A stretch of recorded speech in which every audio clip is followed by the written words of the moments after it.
Spoilers ahead. Watch out and take care. Film students at Leatherhead University Film School include Joe and his friend Baggy.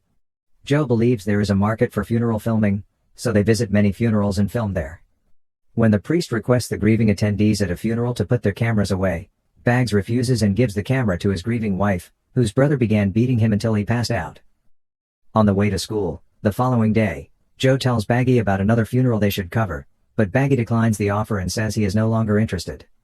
Joe tries to persuade Baggy that they are trying to explore a niche that hasn't been tapped into, similar to wedding filming, and no matter how hard he tries, Baggy isn't interested.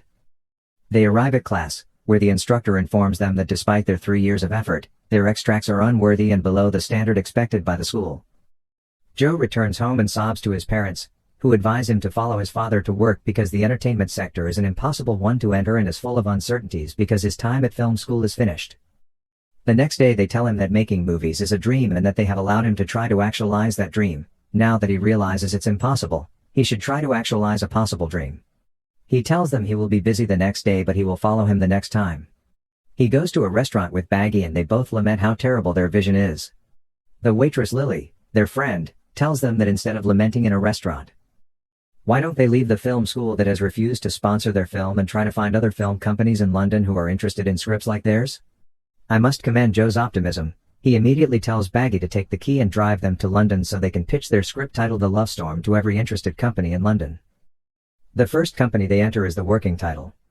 They speak with the receptionist, who is actually on call, and Joe makes a grating joke about how her eyes can make someone lost and make him hungry as a result of looking at her eyes.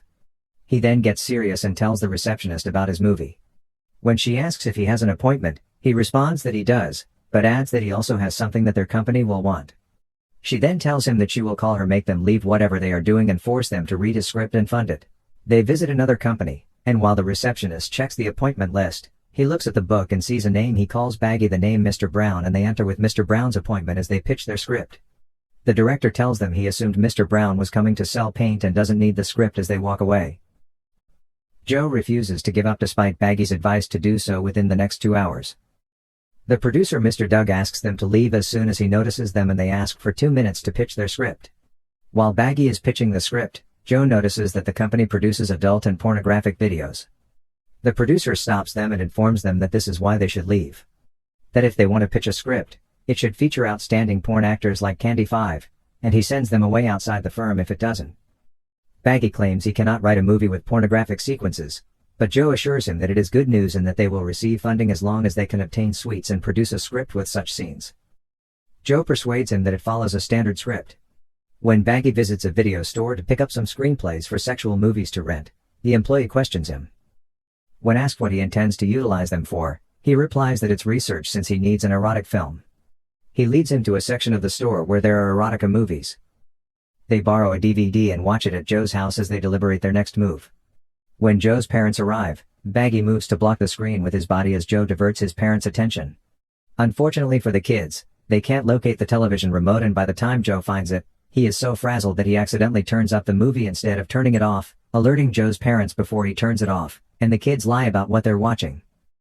Baggy visits the video store once more in search of motivational films while Joe visits the marketing and distributing organization to acquire Candy's contact information. Joe compliments the attendant on her smiles and suggests that she should be an actress. When Joe asks for Candy's phone number, the attendant replies that they are only a distribution company and do not have the actress's number. However, due to Joe's persistent flattery, the woman gives him the phone number for Candy's distribution company. As he walks away, he hastily dials the number, and a man named Clive answers. Joe asks Clive if he is Candy's manager, and when the man says yes, he tells him he wants Candy. When Clive asks him which Candy package he wants, he selects the executive package. The £250 package, according to Clive. He is surprised by how affordable it is, but Baggy asks the clerk for a pornographic movie that one can watch from beginning to end, saying he wants a movie that his audience will watch all the way through. The clerk replies that pornography isn't like classic movies because when a man watches porn for 10 minutes and stops, it means the video has served its purpose. Baggy, however, is adamant that he will create a video that viewers will find compelling. After leaving the shop, he immediately contacts Mr. Doug's business and informs him that he has Candy packaged in a pornographic script. Doug informs him they will be a silent partner because Candy wasn't enthusiastic about working with him in their previous business venture, which failed. Joe agrees to the idea. At home, Baggy has finished their new script. They begin casting, interviewing a number of would-be actresses while hoping for candy, which Joe has ordered. He boasts to Baggy and his friend Lily that candy will arrive soon, but shockingly they receive a package containing a sex doll as candy. He keeps assuring his friends that he will get it right. In contrast, Doug meets with his investor DeVere, who informs him that Candy is in the area for a book signing and requests that he make sure the transaction is as smooth as possible. In order to find Joe, Doug goes to the school, where he sees the principal. From the principal, he obtains Joe's home address. Once there, however, Doug lies to Joe's parents in order to have a private meeting with Joe. He strangles Joe and commands him to bring candy. When Joe's father intervenes, he then goes to the book signing with Baggy and Lila meets them there. They observe Candy signing as they had heard while Baggy converses with Candy while pretending to be a fan. When Lily asks him to return the money, Joe replies that he has already given it to Doug. But this time, he doesn't have the money. When Baggy gets Candy, he talks to her about movies and quotes her from movies. When they remind her that she has other visitors, she asks Baggy what he wants to sign, and he gives her his script to read. She informs him that she is on sabbatical leave, but he implores her to see the film as a regular movie with an adult scene and to meet them the following day if she enjoys the plot. Baggy meets his buddies without her being aware of what he has been up to. Fortunately for them, Candy has read the script and will be there to meet them at Joe's house. As soon as Baggy sees Candy, he begins to panic. His friends go to plead with him to not ruin their chance as it's their turn. Candy approaches him as well, telling him that there is always a first time for every producer and that even the best producers experience panic attacks on their debut. They must begin filming at Joe's house after Joe's parents have left, and they must deal with distractions from bystanders and other unimportant objects. Doug also repeatedly threatens to use the lesbian scene as part of his own movie. When Joe's parents unexpectedly arrive, he has to gather his casts and get the room ready before they arrive. They also make a 2-minute film for Joe's parents because they want to see his movie. When the filming is finished, they throw an appreciation party. Doug accidentally interrupts their celebration, and when Candy notices him, she confronts Baggy for misleading him and walks away. Baggy, on the other hand, gives Doug the CD and departs.